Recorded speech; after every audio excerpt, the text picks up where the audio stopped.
Bismillahirrahmanirrahim. Assalamualaikum warahmatullahi wabarakatuh.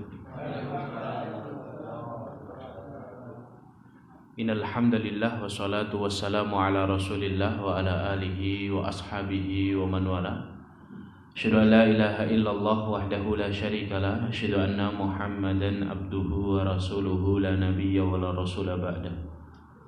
Allahumma la sahla illa ma ja'altahu sahla wa anta in syi'ta taj'alul hazana sahla. Rabbi shrah li sadri wa yassir li amri wahlul 'uqdatam min lisani yafqahu qawli. Allahumma la taj'al musibatana fi dinina wa la taj'alid dunya akbara hammina wa la mablagha ilmina. Allahumma 'allimna ma yanfa'una wanfa'na bima 'allamtana wa zidna ilma wa jannibna ma yadurruna fi dinina wa dunyana ya arhamar rahimin. Ya Hayyu ya Qayyum birahmatika nastaghith aslih lana syu'unana kullaha wa la taqilna ila anfusina tarfata ainin. Allahumma anta rabbi la ilaha illa anta khalaqtani wa ana 'abduka wa ana 'ala ahdika wa wa'dika mastata'tu. A'udzu bika min syarri ma sana'tu, abu'u laka bi ni'matika 'alayya wa abu'u bi dhanbi faghfirli fa innahu la yaghfiru dzunuba illa anta, amma ba'du. Ma'asyiral muslimin wal muslimat, hadirin hadirat, Bapak Ibu, saudara-saudari, salihin salihat, jamaah musalla khairan tauhudan yang dimuliakan Allah Subhanahu wa taala. Alhamdulillahirabbil alamin. Alhamdulillah, kita bersyukur kepada Allah Subhanahu wa taala atas nikmat dan karunia yang Allah sempurnakan untuk kita pada sore hari ini. Allah memperkenankan kita semuanya untuk dapat hadir di majlis yang semoga dilimpahkan di dalamnya rahmat dari Allah Subhanahu wa taala. Dan semoga setiap rahmat yang Allah limpahkan untuk kita menjadi asbab kita dijadikan Allah hamba-hamba kesayangan dan menjadikan Allah Subhanahu wa taala mengizinkan kita semuanya masuk ke dalam surganya. Amin Allahumma amin. Salawat dan salam semoga senantiasa curah limpahkan untuk Nabiullah Muhammad sallallahu alaihi wasallam, para keluarga, para sahabat, para tabi'in, tabi'ut tabi'in, dan orang-orang yang senantiasa istiqamah di atas jalan kebenaran. Bapak Ibu, saudara-saudari, salihin salihat yang dimuliakan Allah, hakikat kehidupan bagi seorang mukmin di dunia ini hanyalah 4. Jika boleh kita ringkas, hakikat kehidupannya seorang mukmin di dunia ini ada 4 saja. Yang pertama adalah memperbanyak bekal. Yang kedua, mempersedikit beban. Yang ketiga, memperbanyak teman yang akan membela. Dan yang keempat, mempersedikit musuh yang akan menggugat. Jadi kita hidup di dunia ini intinya 4 ini. 1, memperbanyak bekal. Bekal apa itu? Bekal ketaatan dan amal saleh. Karena itu nanti yang sangat menentukan. Faman thaqulat mawazinuh fahuwa fi 'aisyatir radiyah, kata Allah. Barang siapa yang berat timbangan amal salihnya, maka dia dalam kehidupan yang diridhoi oleh Allah, dan ia ridho dalam kehidupan tersebut, kehidupan surga. Wa amma man khaffat mawazinuh, dan barang siapa yang ringan timbangan amal salihnya, fa ummuhu hawiyah, maka tempat kembalinya adalah hawiyah. Wa ma adraka ma hiya, apa itu hawiyah? narun hamiyah, api neraka yang menyala-nyala. Hadirin yang muliakan Allah, maka tugas kita adalah berbekal. Wa tazawwadu fa inna khairaz zadi taqwa, kata Allah. Berbekallah kalian karena sungguh sebaik-baik bekal adalah bekal ketakwaan, bekal amal salih. Ya. Yang kedua adalah mempersedikit beban. Mempersedikit beban. Kita berusaha tidak membawa beban.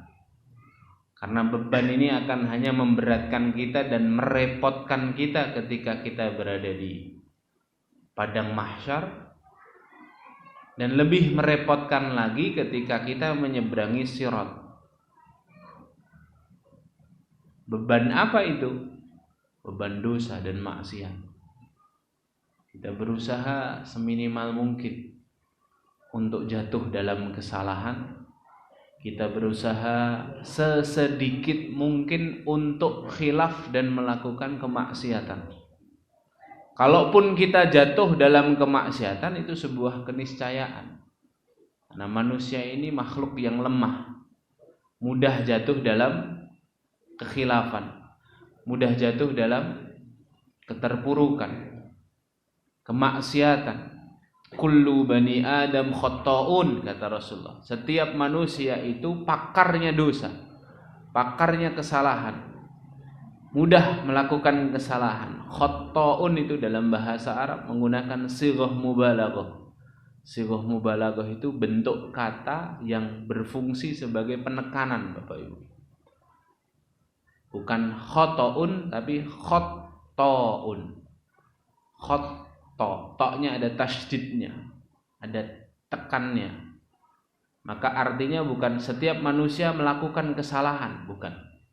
Tapi makna yang benar, setiap manusia berpindah dari satu kesalahan ke kesalahan yang lain. Begitulah kita. Dari pagi tadi sampai sore ini, saya yakin seyakin-yakinnya tidak ada di antara kita yang berani mengatakan saya terbebas dari dosa. Tidak ada yang berani mengatakan. Kenapa? Karena memang hakikat kita itu mudah melakukan kesalahan dan dosa. Tapi apa kata Rasulullah dalam lanjutan hadisnya? Wa khairul khatta'ina tawwabun. Dan sebaik-baik orang yang melakukan kesalahan ialah yang bersegera untuk bertaubat kepada Allah. Maka itu juga salah satu agenda kita, bertaubat, mengulang-ulang taubat kita, mendawamkan dan membiasakan taubat kepada Allah. Dalam rangka apa? Dalam rangka mempersedikit beban. Karena Bapak Ibu, kita tidak pernah tahu batas waktu yang Allah bagikan untuk setiap kita. Ada yang mungkin hidupnya masih 10 tahun lagi. Ada yang mungkin hidupnya tinggal 5 tahun lagi. Ada yang mungkin tinggal 2 atau 1 tahun lagi. Atau mungkin di antara kita yang hadir di malam ini umurnya tidak lebih dari sebulan lagi. Kita tidak ada yang tahu, karena kematian itu rahasia Allah. Wa ma tadri nafsun madza taksibu ghadan wa ma tadri nafsun bi ayyi ardin tamut, kata Allah. Surah Luqman ayat terakhir. Tidak ada satupun jiwa yang tahu rezekinya besok pagi, kata Allah. Dan tidak ada satupun jiwa yang tahu di bumi mana dia meninggal. Sebagaimana saya tidak tahu rizki saya malam ini adalah 2 botol air mineral, saya tidak tahu pula kapan dan di mana saya meninggal. Karena 2 itu perkara yang menjadi rahasia Allah. Saya lihat tadi ada semacam undian berhadiah gitu, lewat di sini. Anda bisa menjamin Anda yang mendapatkan undian itu? Tidak ada. Itu rahasia Allah. Betul-betul itu rahasia Allah. Bahkan sarapan besok pagi sudah kita setting sarapannya nasi liwet, bisa berubah dia. Bisa berubah. Saya pernah kejadian itu di salah satu masjid di Baluarti, Pak. Saya punya jadwal ngisi di masjid-masjid di dalam keraton itu sebulan sekali. Ketika saya ngisi, saya berangkat jam 4. Azannya ketika itu jam 4.25 mungkin.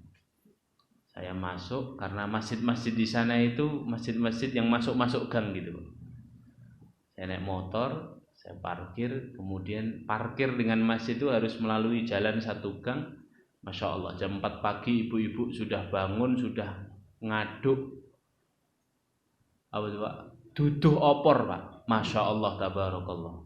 Wah, dalam hati saya, wah ini sarapan Ahad berkahnya, itu hari Ahad, Pak, hari Minggu. Ahad berkahnya nanti sarapannya lontong opor. Jadi ada yang ngaduk opornya, ada yang ngirisi lontongnya. Wah, dalam hati saya, wah sudah lama tidak makan opor nih. Betul, Pak. Sholat, azan, sholat subuh, saya ngisi kajian sampai syuruk, sampai terbit matahari. Jamaah sholat syuruk, saya sudah bayangkan, wah makan opor ini, bakal lezat ini. Qadarullah wa masya'afa'al. Teman saya orang Bandung ya datang hadirin. Ya, datang tidak diundang ya. Dia nyari-nyari info, udah teman lama, Pak, sudah lama. Nyari-nyari informasi saya ngisi di mana pagi itu. Akhirnya dia dapat, dia datang, kemudian alhamdulillah kita ta'annuk ya, saling bersalaman, berpelukan, sudah lama tidak ketemu. Kemudian dia bilang gini ke saya, "Mer, saya udah lama tidak makan soto Solo." Ya. Ayo kita makan soto Solo. Dalam hati saya, aduh, opor saya ternyata bukan rezeki saya ini. Ya, karena teman saya sudah lama tidak makan soto. Akhirnya saya antar beli soto, Pak. Padahal kita setiap hari, setiap pagi makannya soto. Ya. Nah ini kan menunjukkan bahwa rezeki itu rahasia Allah. Maka sebagaimana rezeki itu rahasia Allah, kematian itu juga rahasia Allah. Kalau kita tahu bahwa kematian itu rahasia Allah, tidak ada satupun manusia yang mengetahui ilmunya, bahkan para nabi dan para rasul sekalipun, maka kemudian tidak ada yang pantas di antara kita ini merasa aman dari kematian. Berapa banyak orang yang mengenakan pecinya di pagi hari, yang melepaskan pecinya di waktu duhur bukan dirinya sendiri. Berapa banyak orang yang mengancingkan kancing pakaiannya di siang hari, di sore hari yang melepaskannya bukan dirinya. Berapa banyak orang yang menancapkan kunci kendaraannya di sore hari, di malam hari yang melepaskan kunci dari kendaraannya bukan dirinya sendiri.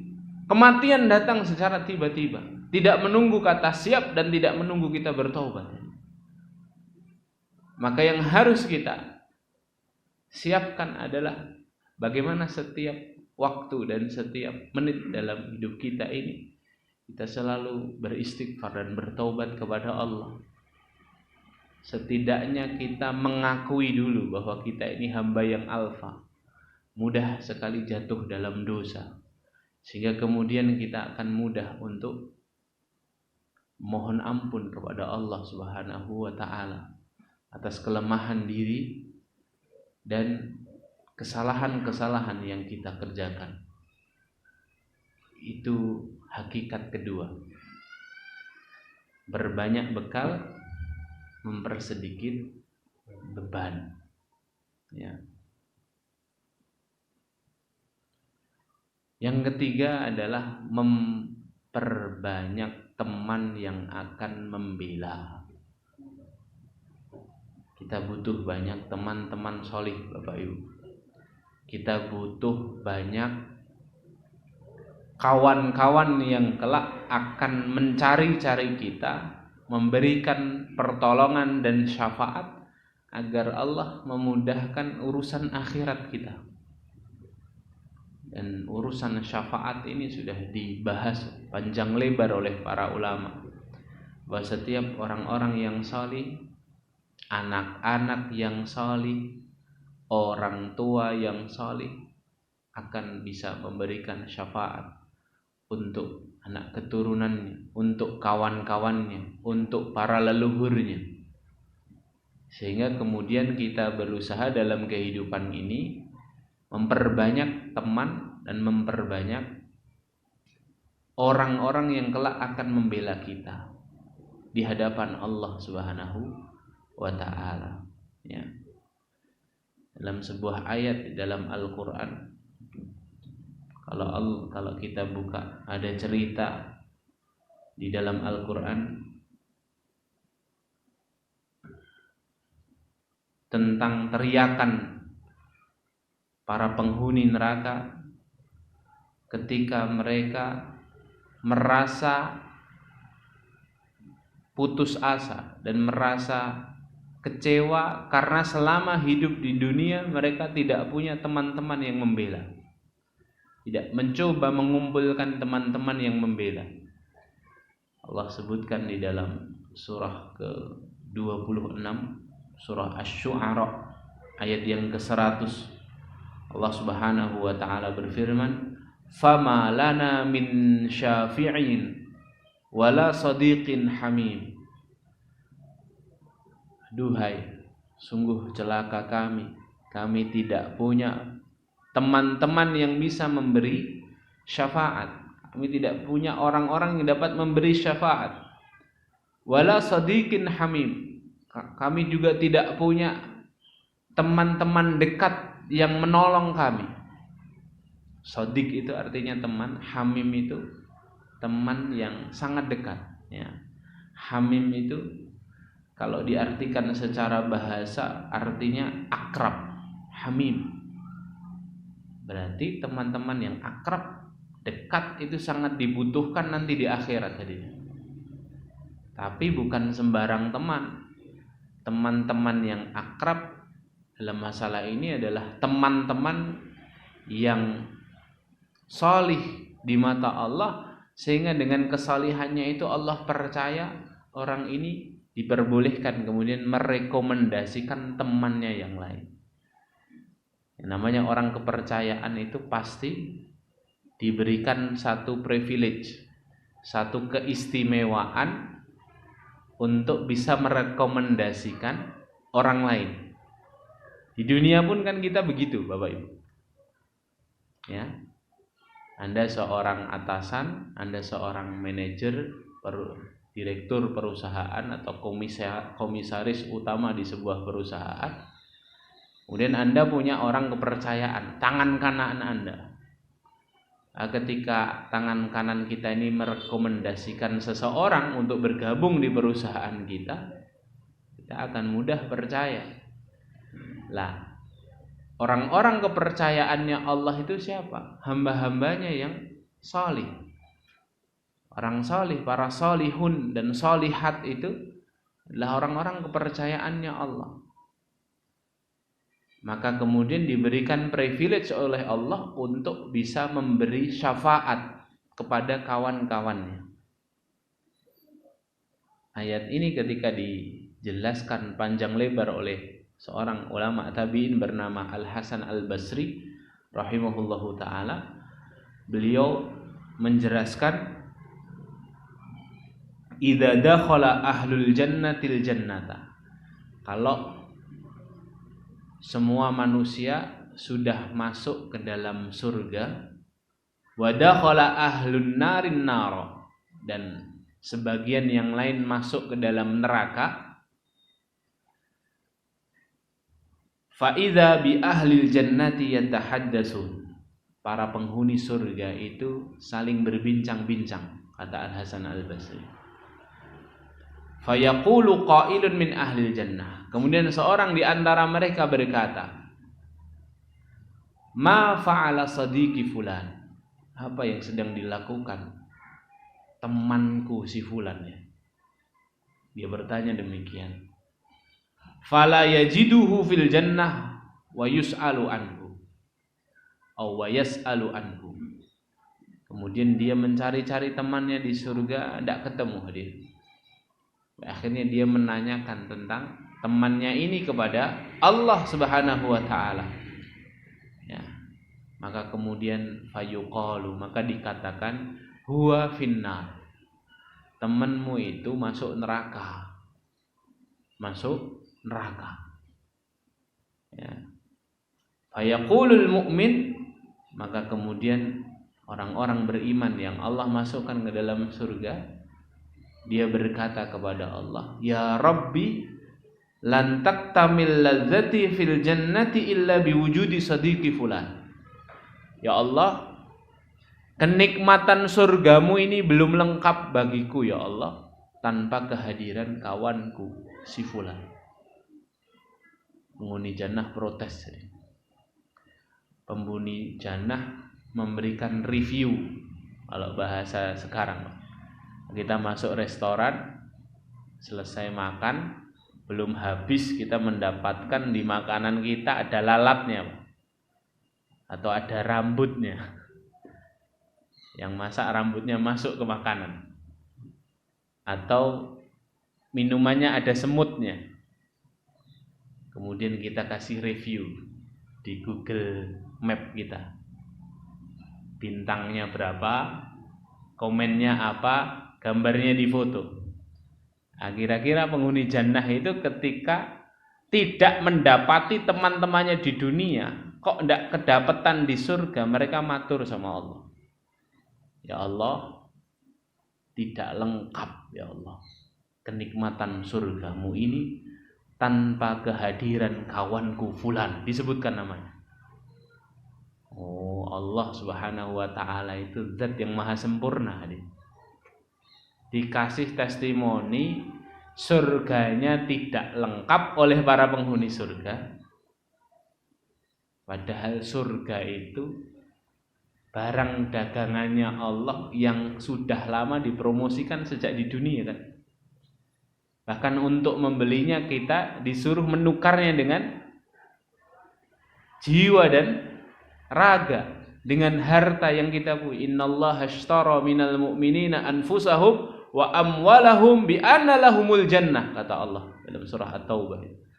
Sungguhnya Allah berniaga dengan orang-orang beriman, menjual harga surga itu dengan jiwa dan raga, dengan harta juga. Surga sudah dipromosikan sejak di dunia, semua orang orientasinya surga. Sampai sudah masuk surga bilang belum lengkap Bapak Ibu. Akhirnya apa yang dilakukan Allah? Indaha ya'murullahu ta'ala. Kemudian Allah Subhanahu wa ta'ala bilang kepada para penjaga neraka.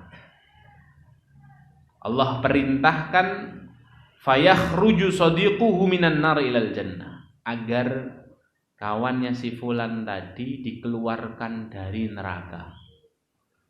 Maka kemudian malaikat mengentaskan kawannya fulan ini dari neraka, kemudian dipersilahkan untuk masuk ke dalam surga.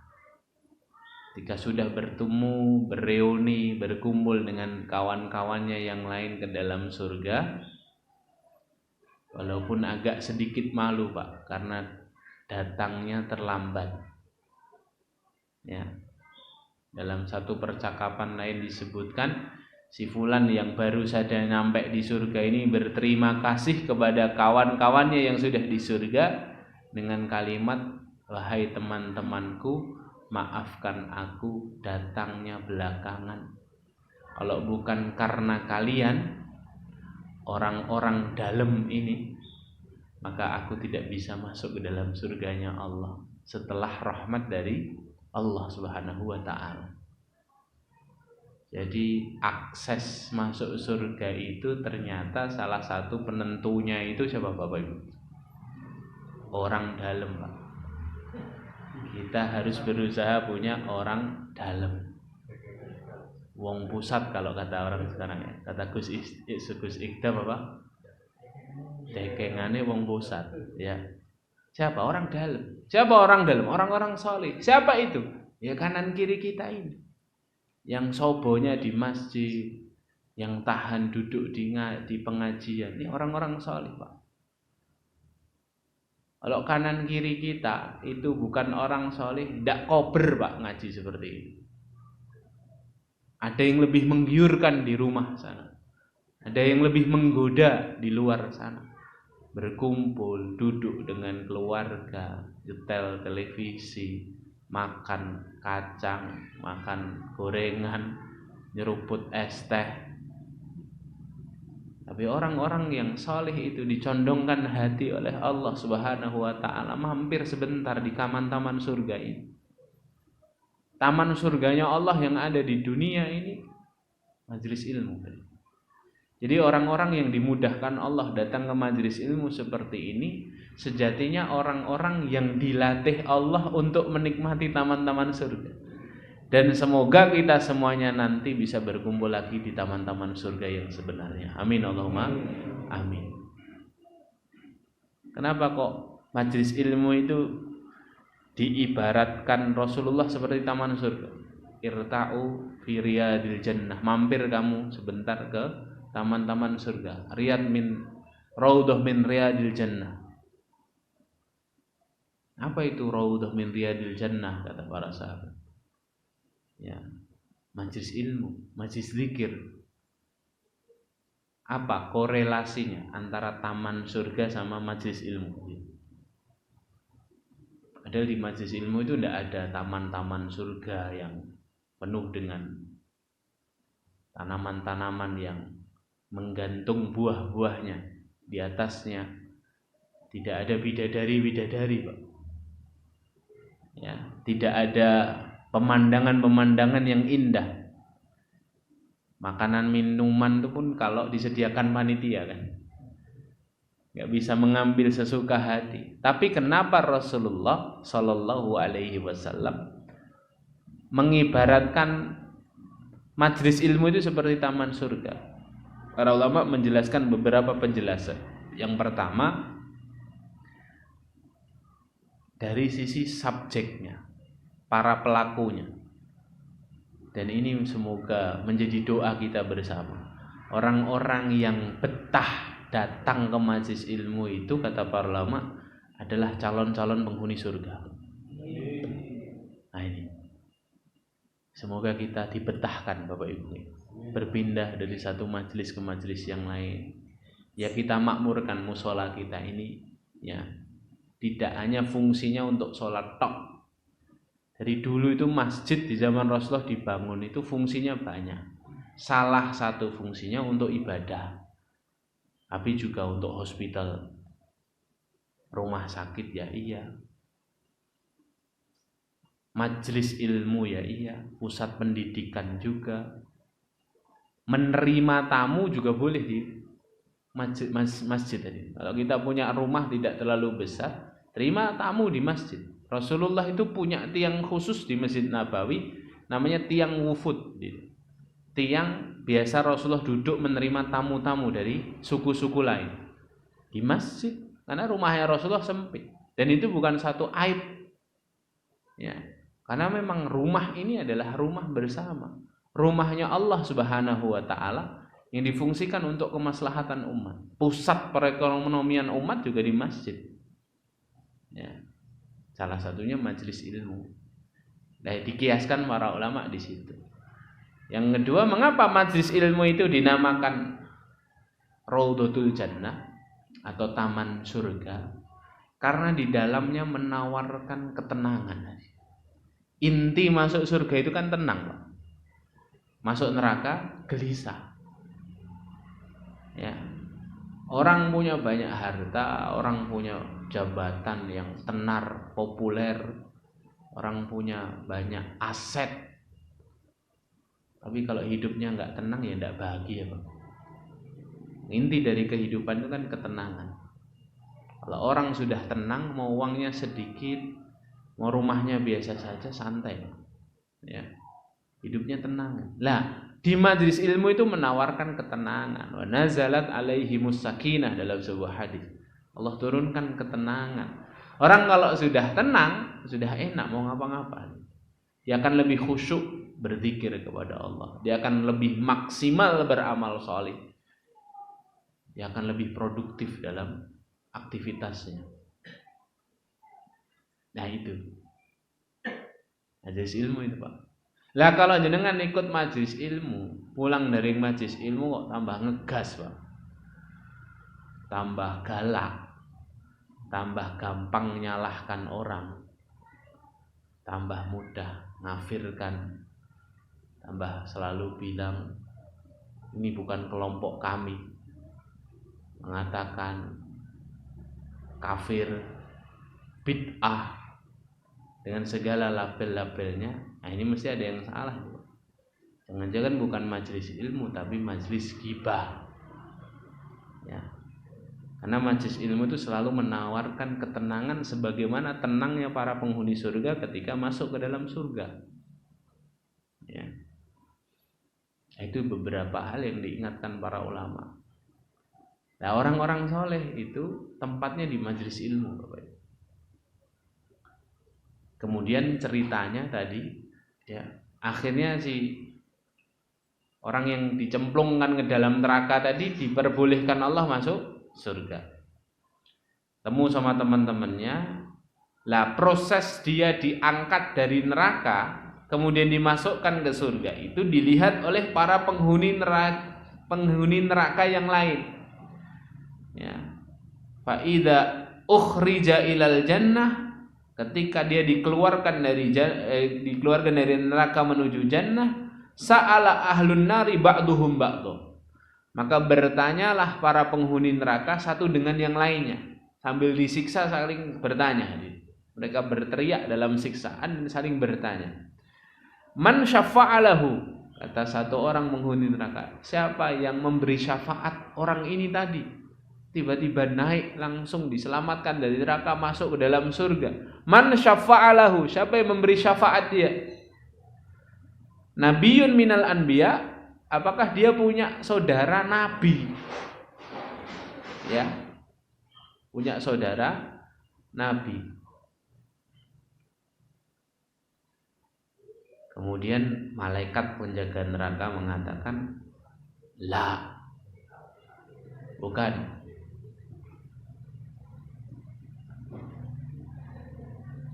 Ada yang jatuh ya? Nggih, monggo yang panitia bisa merapikan. Yang lainnya tetap konsen di majelis ya. Bukan, dia tidak punya saudara nabi, kata malaikat hadir. Dia tidak punya saudara nabi. Ya. Kemudian syahidun minasyuhada, dia punya saudara orang yang mati syahid. Karena salah satu keistimewaan orang kalau mati syahid berjihad di jalan Allah itu Pak, dia boleh mensyafaati 70 orang saudaranya, 70 orang keluarganya. Masya Allah. Nah ini penghuni neraka tanya, loh dia ini sedulurnya orang mati syahid. Kata para malaikat, fayuqalu la, bukan. Dia tidak punya saudara yang mati syahid. Ya. Lahu amalun soleh. Penghuni neraka tanya lagi, dia punya amalan khusus, punya amalan soleh yang membuat Allah mengangkat dia ke dalam surga? La, kata malaikat, tidak punya. Allah tidak bilang begitu. Allah hanya minta orang ini diangkat. Ya. Tidak punya amalan khusus. Karena kalau punya amalan khusus harusnya langsung masuk surga.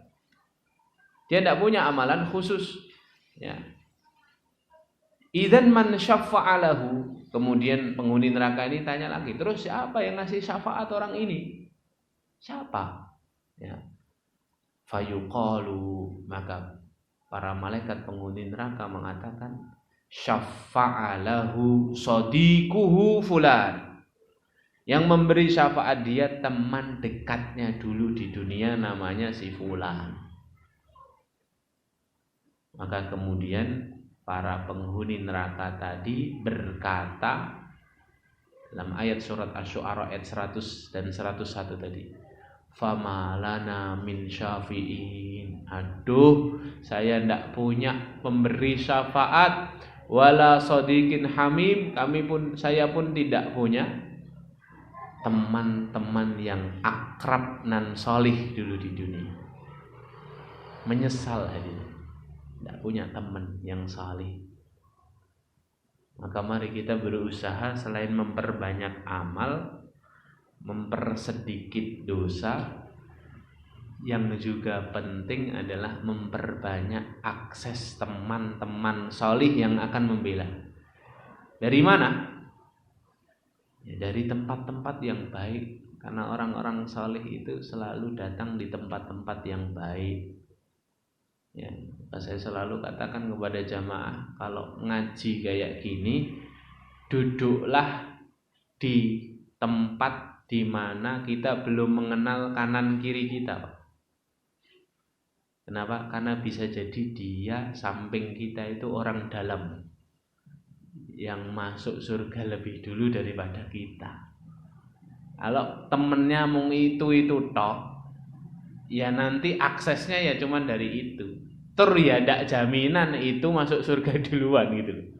Tapi kalau teman kita banyak, saling mengenal dan saling mengenang, semoga nanti saling panggil-panggilan. Ya, gitu gitu. Sepakat ya. Jadi kalau datang ke pengajian Bapak Ibu, duduk di tempat yang kita belum kenal namanya. Kalau jaminan dia orang solih, insya Allah dia orang solih. Kalaupun belum solih, kok wani datang ke majelis ilmu, berarti dia orang yang berusaha untuk solih. Dan itu orang yang luar biasa. Orang belum solih, misalnya dia pelaku maksiat, datang ke majelis ilmu itu mesti punya komitmen besar untuk taubat. Dan apa kata Allah? Innallaha yuhibbut tawwabin wa yuhibbul mutatahhirin. Al-Baqarah 222. Allah benar-benar cinta kepada orang yang bertaubat dan orang-orang yang berusaha membersihkan dirinya. Orang dalam itu hadir. Gitu ya. Jadi berusaha mencari teman-teman yang baik. Sudah pada kenalan Pak sama kanan kiri Pak? Monggo silahkan sekarang kenalan dulu. Senyum salaman Pak. Monggo senyum salaman. Bapak ibu-ibu juga belakang kayak tanya namanya. Pak, sinten Pak? Namun jangan malu-malu Pak, ya. Bisa jadi ini orang dalam loh Pak, ya. Masya Allah. Akses surga, Masya Allah. Akses surga Pak. Sekarang ini zamannya cepet Pak. Shortcut, jalan pintas. Ya salah satu jalan pintasnya ini ya kanan kiri kita ini. Ya, semua yang hadir di majelis ini kan semuanya orang-orang solih, kecuali yang dari tadi ngomong ini masih berusaha solih dan belum solih. Nah, itu yang ketiga. Kemudian yang keempat, yang terakhir, mempersedikit musuh yang akan menggugat, Bapak Ibu. Selain memperbanyak teman, ya harus mempersedikit musuh. Temannya banyak, musuhnya lebih banyak, wah itu bahaya ya. Jadi temannya banyak, musuhnya dikit. Kalau bisa tidak ada musuh. Siapa musuh-musuh ini? Musuh-musuh ini kata para ulama adalah orang-orang yang terzalimi karena perbuatan kita. Mereka nanti akan menggugat di hadapan Allah Subhanahu wa taala dan diberi waktu untuk menggugat. Waktu dan tempat dipersilahkan. Selesai hisabnya, selesai hitung-hitungan sama Allah, Allah umumkan di hadapan semua manusia. Semua manusia kumpul dari semua zaman. Kemudian Allah mengangkat Fulan bin Fulan. Allah mengangkat setiap kita, mengumumkan kepada semua manusia, khalayak manusia. Siapa yang mengenal Fulan bin Fulan? Orang Solo, Tohudan, Jamaah Musolla Khairan. Siapa yang kenal orang ini? Fulan bin Fulan namanya. Semua orang yang mengenal mengangkat tangan. Karena hari itu hari yang sangat mencekam. Pikiran orang ketika itu hanya surga kalau tidak neraka. Masuk surga selamat, masuk neraka petaka. Ya. angkat tangan, saya ya Rob, saya ya Rob. Dan kata Ibunda Aisyah radhiyallahu anha ketika bertanya kepada Rasulullah, ya Rasulullah, mengapa nanti di hari mahsyar itu manusia dalam keadaan telanjang? Jadi nanti kita itu dikumpulkan sama Allah dalam keadaan telanjang. Khufatan, uratan, ghullan buhma. Tidak berpakaian, tidak beralas kaki, tidak berkhitan, dan tidak membawa bekal apapun. Nah, kita hari ini yang sibuk mengumpulkan keterkenalan, mengumpulkan pengikut, mengumpulkan harta, memperbagus dunia, itu nanti tidak dibawa mati. Kita hanya seorang diri yang menjadi amalan hanya dua, iman dan amal. Menjadi bekal hanya dua itu. Ya. Kumpulkan, Ibunda Aisyah tanya, kenapa ya Rasulullah orang dikumpulkan dalam keadaan telanjang tapi tidak ada yang malu sama kanan kirinya? Jawaban Rasulullah, bagaimana mereka sempat malu sedangkan di benak mereka hanya surga dan neraka. Deg-degan tenan itu. Sudah nggak inget, anak istri aja sudah nggak diinget kan? Ya, anak istri, ayah, suami sudah tidak ingat lagi. Betul-betul mencekam. Kalau saya boleh analogikan, ada satu keluarga, ayahnya naik satu mobil, ayahnya megang kendali setir, istrinya di samping, anaknya 3 di belakang. Piknik ke Tawangmangu. Baru sampai Karanganyar, tiba-tiba dari balik arah yang berlawanan ada truk tronton kehilangan kendali, remblong, sudah hampir nabrak keluarga ini yang naik mobil. Kira-kira Pak, apa yang akan dilakukan pertama kali oleh si ayah sebagai sopir ini? Kejadiannya cepat, sepersekian detik. Yang dilakukan apa? Banting setir. Dia pasti menyelamatkan dirinya sendiri. Dalam sepersekian detik itu dia lupa anak dan istrinya. Setelah masuk ke jurang, ternyata dia selamat, semua tenang, aman, dia baru ingat anak dan istrinya. Ya atau tidak? Iya Pak. Di padang mahsyar itu semencekam itu. Sampai anak istri itu udah tidak diingat. Ya. Kok bermalu sama pakaian yang tidak lagi membalut tubuh kita ini? Ya, kata Rasulullah begitu kepada ibu. Jadi kesibukannya manusia hari itu satu saja kesibukannya. Selain memikirkan surga dan neraka, apa kesibukannya? Mereka berusaha keras mencari pundak orang lain untuk memikul dosanya. Piye caranya biar dosaku itu dipikul sama orang lain. Lah kesempatan datang Bapak Ibu. Kapan kesempatan datang? Ketika Allah mengumumkan siapa yang kenal Fulan bin Fulan. Aku ya Rob, kami ya Allah, kami mengenal si Fulan. Kemudian Allah bertanya lagi, siapa yang pernah dizolimi oleh Fulan bin Fulan? Oh, semua orang terzolimi mengangkat tangannya hadirin. Allah zat yang maha adil. Pengadilan yang paling adil itu pengadilan nanti di akhirat. Siapapun kita yang hari ini terzolimi oleh orang-orang zalim, kalau kita tidak bisa menuntut di dunia, nanti ada hakim yang paling adil, yaitu Allah Azza wa Jalla. Dikumpulkan Pak yang pernah terzolimi, ditanya satu-satu. Makanya padang mahsyar itu lama 50.000 tahun akhirat, kata Rasulullah. Padahal kita hidup di dunia ini 60 tahun saja sudah lama. Di akhirat nanti di padang mahsyar, kata Rasulullah dalam hadis Bukhari Muslim, 50.000 tahun Bapak Ibu. Kenapa kok lama? Ya interogasinya satu-satu ini. Hisabnya satu-satu, yang terdolimi satu-satu dipanggil. Ya. Apa tanya Allah kepada orang yang terdolimi? Apa yang dia lakukan kepadamu? Oh, dia merampas hartaku ya Allah. Dia menjatuhkan kehormatanku ya Allah. Dia menfitnah aku ya Allah, dia merampas tanahku ya Allah, dia begini ya Allah, dia begitu ya Allah, dia zalim ya Allah. Ngadu semua dia. Allah panggilkan para malaikat untuk memvalidasi laporannya. Cek catatan amalnya. Benar ya Allah, semuanya benar yang dikatakan si fulan. Akhirnya Allah tanya kepada si fulan terdolimi ini, apa yang kau inginkan dari fulan? Ya Allah, keinginanku hanya satu ya Allah, pindahkan dosa yang aku pikul ke pundak si fulan. Coba hadirin, transferan dosa Pak. Ya Allah, habis hadirin, bangkrut. Sebanyak apapun amalan solih kita, kalau ternyata orang yang kita zalimi lebih banyak dan dia nanti akan menuntut kita di akhirat, habis hadirin. Maka yang keempat ini juga penting, mempersedikit musuh. Jangan bertikai dengan manusia. Mudahlah menjadi pribadi yang memaafkan, memberi uzur pada saudara kita yang salah. Mungkin saudara kita belum tahu ilmunya.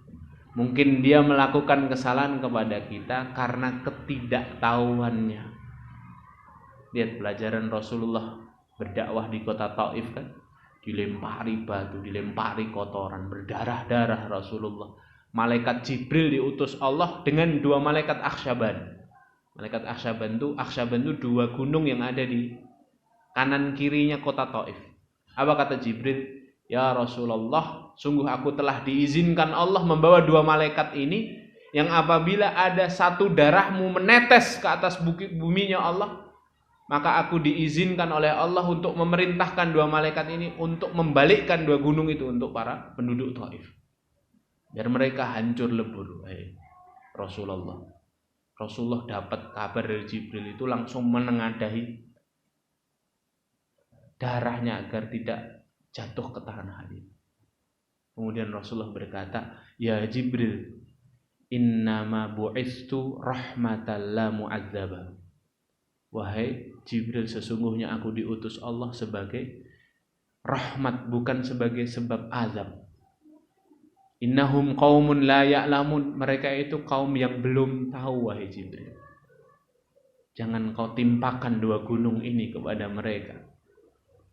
Sungguh aku masih berharap dari tulang-tulang sulbi mereka, dari rahim-rahim mereka nanti akan lahir generasi yang akan mengesahkan Allah, akan mentauhidkan Allah.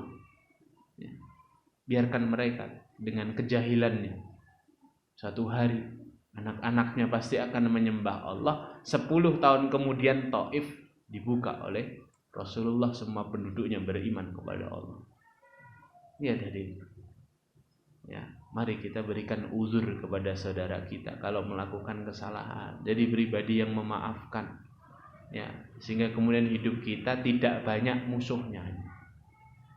Tidak banyak musuhnya. Kalau kita terdolimi sudah, Pak, jangan dibalas dengan kezaliman. Al-ghayatu la tubarrirul wasilah, kata para ulama.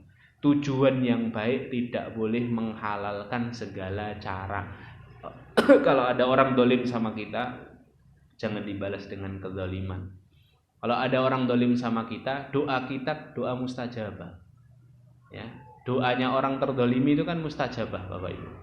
Tapi jangan kemudian kita akhirnya malah doakan keburukan kepada orang yang dolim sama kita. Karena doa yang buruk itu tidak mungkin ijabah. Eman-eman, Pak. Doanya ini doa yang mustajab, maka doa yang baik-baik. Doa agar dia dapat hidayah. Di waktu yang sama doalah kebaikan untuk diri kita sendiri. Doa agar kita istiqomah. Doa agar kita dikasih rizki taat. Doa agar kita dikasih rizki haji, umroh. Kan enak, Pak. Itu doa-doa mustajabah. Pas didolimi itu doa yang mustajabah aja. Doa yang baik-baik saja biar mustajabah. Barakallahu fikum. Ini 4 poin kita malam hari ini. Semoga bisa kita usahakan bersama sampai batas akhir yang Allah tentukan. 1, memperbanyak bekal amal salih. 2, mempersedikit beban dosa dan maksiat. 3, memperbanyak teman yang membela dari kalangan orang-orang salih. Yang keempat, mempersedikit musuh yang akan menggugat dari kalangan orang-orang yang terdolimi karena sebab kita. Semoga Allah Subhanahu wa taala ridhoi kajian malam hari ini, dan semoga Allah Subhanahu wa taala memudahkan kita untuk mengamalkannya. Barakallahu fikum. Mari kita tutup dengan bacaan hamdalah dan kafaratul majlis. Alhamdulillahirabbil alamin. Subhanakallahumma bihamdika asyhadu an la ilaha illa anta astaghfiruka wa atubu ilaik. Akhiru da'wana alhamdulillahirabbil alamin. Assalamualaikum warahmatullahi wabarakatuh.